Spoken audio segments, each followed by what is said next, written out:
It's really crazy because you can get over 100% watch time on that portion of the video because of rewinding it by implementing that certain strategy that I just shared with you. How to get more watch time on your YouTube videos, but not only that, how you can actually get over 100% watch time on your videos. That sounds crazy. It actually is crazy, but I'm going to show you at the end of this one of the crazy strategies that you can actually implement, and I've proved it myself, in order to get spikes in your watch time that can actually lead to over 100% of watch time. Now, I'm going to share with you 4 strategies in this video. If you've watched any of my videos, or if you watch any other YouTube coach's videos, you'll notice that watch time is one of the 3 main components to how a YouTube video can perform well. You've got watch time, you've got click-through rate, and you've got launch velocity or post velocity, which are the 3 main components to a YouTube video in terms of how it starts to perform in order to rank for tags as well as to rank for suggested video. So those are the 2 things that you want to rank for with any video.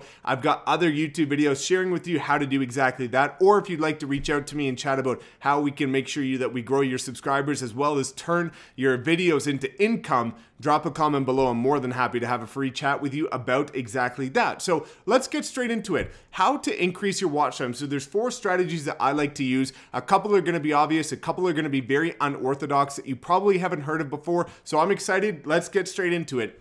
The first thing you need to do is cut out the BS. And this is something that I've actually recently done this year as well. I used to have a 15 to 16 second intro, and then I used to have a 12-second outro. The problem is that if you've got a 15-second intro, and then let's just say a 15-second outro, that's 30 seconds. If people become familiar with your videos and they know to skip your intro and skip your outro, then that's 30 seconds watch time that you're eliminating from every single video. Now, let's say that you've got a 5-minute video and you're getting rid of 30 seconds of that. That's a massive portion of your video that they're getting rid of without even starting to listen to the content that you have to deliver. And as you wrap up to your videos at the end, they're going to click off even before you get to the outro. So you can start to see how having a lengthy intro and a lengthy outro can really hurt your channel. I chopped my intro in half, and actually for the majority of my videos, I just don't even have it. And for my outro, again,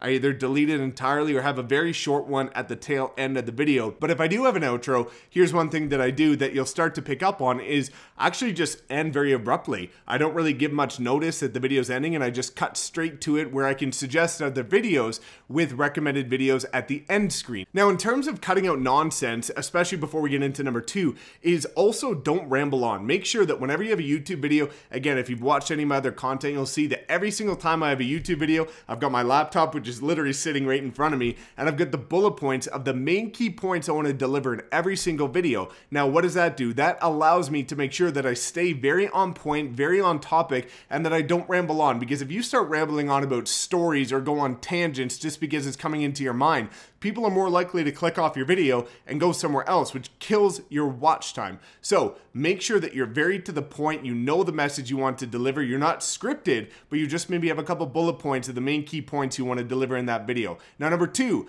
pattern disruption. What is pattern disruption? Pattern disruption could be a multitude of different things. It could be different angles. So you could be starting a video here, and then maybe you go to a different setting in your kitchen, and maybe you go to a different setting in your office, and you switch up the angles a little bit. Or you'll see in some people when they're editing, and you can see this in a lot of the videos that my team edits for me, is they'll zoom in a little bit to my face when I say something powerful, but also different tonalities. So maybe you get super energetic at certain points of the video, and people are really engaged, and then you slow down a little bit, and you get a little bit more intentional and deep, and then you bring it back up. People really are going to watch your video a bit longer because it's not just monotone speaking the entire same thing the whole length of the video, boring people to death, because that's not what people want to see, and it's really boring. YouTube, even though it's a search algorithm, it is an entertainment platform, so you want to put out entertaining content, and you don't just want to be sitting there monotone delivering some useless message, going on tangents about stories nobody really gives up about. So anyways, number 3 is dynamic editing. This is what my team actually does for a lot of entrepreneurs.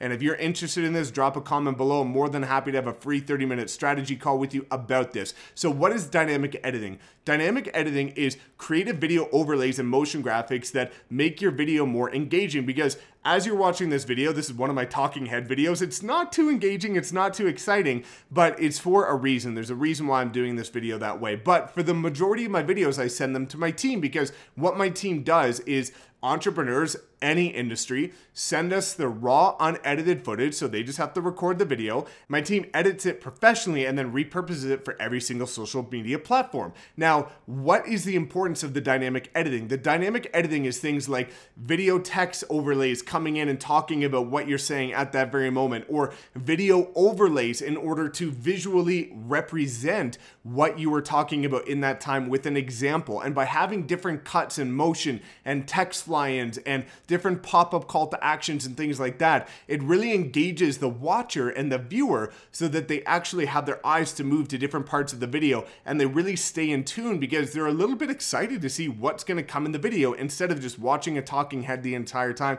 which I get can be a little bit boring. Now, number 4 is something really exciting, and this is something that I'm going to start doing a little bit more because I've proven it time and time again in order to get more watch time. And actually, there's certain points where you can boost up your watch time because typically if you look at a video, you end up having peak watch time at the very beginning, and then there's a slow, gradual descent downward towards the end, which is fine.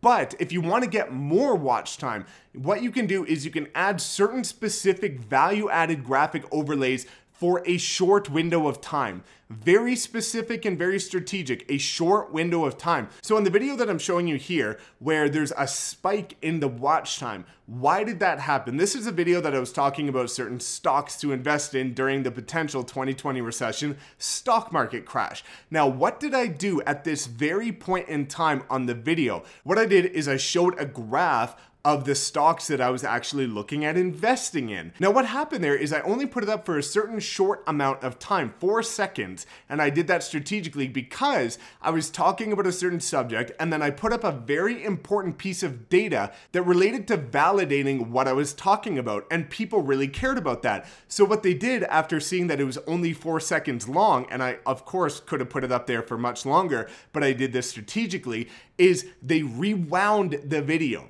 So whenever somebody rewinds your video, it spikes the watch time because they're doubling up on that certain section of the video. It's really crazy because you can get over 100% watch time on that portion of the video because of rewinding it by implementing that certain strategy that I just shared with you. So you can see how you can actually boost your watch time. As a goal, you want to make sure that you have at least 40% watch time on your videos, and that's going to really help with the algorithm ranking and maybe push it into the suggested videos as well as rank a bit higher on the tags, because if somebody's not watching the majority of your video, basically from a data analytics perspective, YouTube's algorithm is looking at that saying, people don't really care about this video and I don't want to watch it, so they don't show it to anybody. We want to make sure that your videos get in front of lots of people and start to rank. So by implementing those certain strategies, by putting little pattern disruptors and throwing little graphic overlays that are really going to make people actually want to go rewind, here's another cool thing is you can actually do that with things that you're saying. So if you say something really impactful and you say it kind of quickly, intentionally, people might actually go back and rewatch that section.